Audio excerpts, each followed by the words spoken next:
untuk memperbaiki sumber daya manusia itu secara terus menerus. Tapi kalau di rumahnya di Jorke ya, pendidikan dan belajar itu beda, sesuatu hal yang berbeda. Mengapa pendidikan itu dipersempit? Dan Indonesia itu terlalu banyak pagi kurang senja.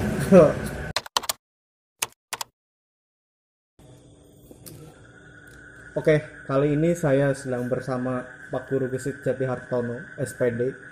Beliau seorang guru bahasa Indonesia di SMP 4 Negeri Majenang. Mungkin ini sesuai dengan tema, makanya saya undang tenaga pendidik yang berkompeten, khususnya di Kecamatan Simanggu. Kali ini ada beberapa pertanyaan besar, khususnya dalam hal bidang pendidikan. Pertama adalah, apa sih hakikat pendidikan? Apakah pendidikan itu untuk mencari jati diri sendiri atau untuk menjawab tantangan? Jawab langsung, Mas. Langsung, Mas.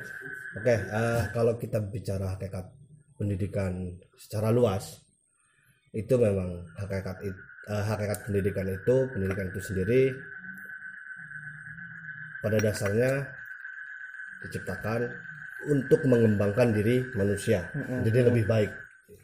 Jadi kalau tadi bilang pendidikan hakikatnya itu apa, ya jelas untuk memperbaiki sumber daya manusia itu sendiri. Itu hakikat dari pendidikan. Kompatibelnya apa dengan menjawab tantangan dan lain sebagainya, itu ya kita dengar saja nanti. Kita lihat saja pertanyaan itu. Berarti untuk menjawab tantangan, jawab singkatnya. Oke, selanjutnya adalah, nah, siapa yang bertanggung jawab untuk mendampingi para orang-orang yang belajar atau mencari ilmu khususnya? Apakah orang tua, apa guru, atau teman?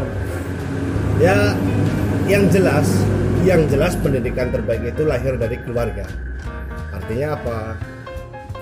Peran vital keluarga dalam dunia pendidikan sangat berpengaruh. Percuma di dalam sekolahan kita pada tenaga pendidik memberikan informasi, memberikan pembelajaran, pendidikan itu secara terus menerus, tapi kalau di rumahnya di Jorke ya sama saja, tidak ada yang lebih bagusnya.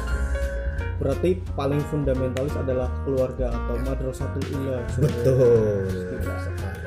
Nah, setelah kita tahu siapa orangnya, nah pasti otomatis kita ada persoalan-persoalan baru, yaitu di manakah pendidikan itu diadakan, atau dipersempit di ruang instansi sekolah atau di luar alam semesta, atau gimana?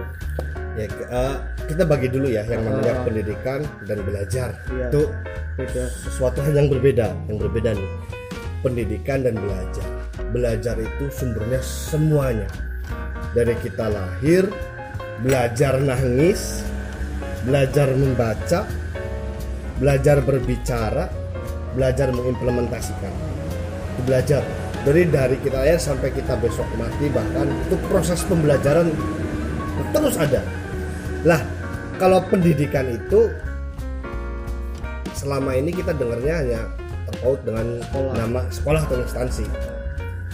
Nah, itu nanti di TK, di PAUD ya, terus kemudian di SD, di SMP, di SMA, bahkan di perguruan tinggi. Hakikat pendidikan mempersempit ranah belajar. Menurut saya, hakikat pendidikan itu malah justru mempersempit ranah belajar. Tidak sesuai lagi nih. Jadi kalau tadi pertanyaannya ruang lingkup pendidikan itu di mana? Ruang lingkup pendidikan ya di hakikat belajar itu sendiri. Jadi di semua alam kehidupan itu kita belajar. Berarti awalan kita harus membedakan mana pembelajaran, mana pendidikan. Siap. Nah, terus tadi karena pendidikan itu dipersempit, nah pertanyaan selanjutnya adalah, mengapa pendidikan itu dipersempit? Hendaknya dibuat kurikulum, RPP ya. Yang jelas kebutuhan industri. Kalau menurut saya kebutuhan industri. Jadi seorang yang lulusannya ekonomi manajemen itu sepertinya tidak pantas melamar di madrasah taruhnya. Padahal kita ya di taman kanak-kanak. Iya. Itu kan menurut ijazahnya. Tapi kita tidak tahu bagaimana kehidupan dia, proses pembelajaran dia bisa masuk ke dalam skill kemampuan dia. Kalau kita implementasi sekarang yang ada itu di ya mungkin di iPhone, terus kemudian di Google, dia sudah tidak lagi menggunakan syarat masuk kerjanya ya, itu sudah tidak lagi menggunakan yang namanya ijazah, tapi skill. Contoh, saya ahli programming, harus masuk langsung dites di situ. Silahkan buat program itu, dia terlepas dari ijazah itu, dia programming, dia SPD, dia apa enggak ada urusannya itulah. Seharusnya Indonesia bisa seperti itu ke depannya. mengasah skillnya bukan. Betul, yang diutamakan adalah skillnya. Oke. Nah, pertanyaan terakhir adalah bagaimana para pendidik atau orang yang mempunyai pendidikan bisa menjawab itu semua? Kan zaman itu terus berkembang. Nah, untuk menghadapi perkembangan itu gimana?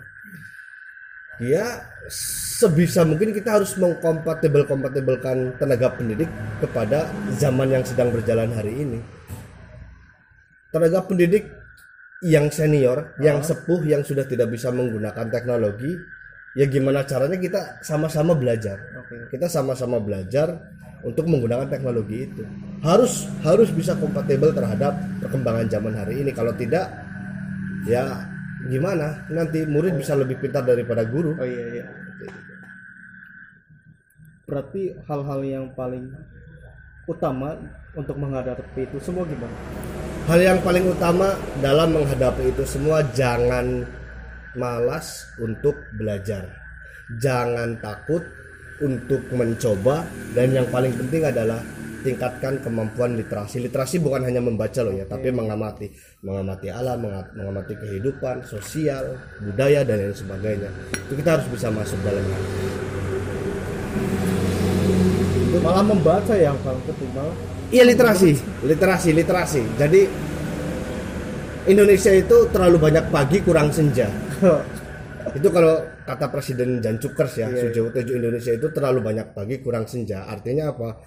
Masyarakat Indonesia terutama tenaga pendidik itu sangat mudah dicekoki hal-hal baru yang berupa permainan, tapi sangat kurang untuk menerima hal-hal yang berbau refleksi. Oke. Mungkin closing statement dari Pak Kisit gimana? Terakhir, satu kata atau berapa kata? Ya, tingkatkan literasi, perbanyak refleksi, kemudian jangan takut pada kegagalan. Itu mungkin. Terima kasih.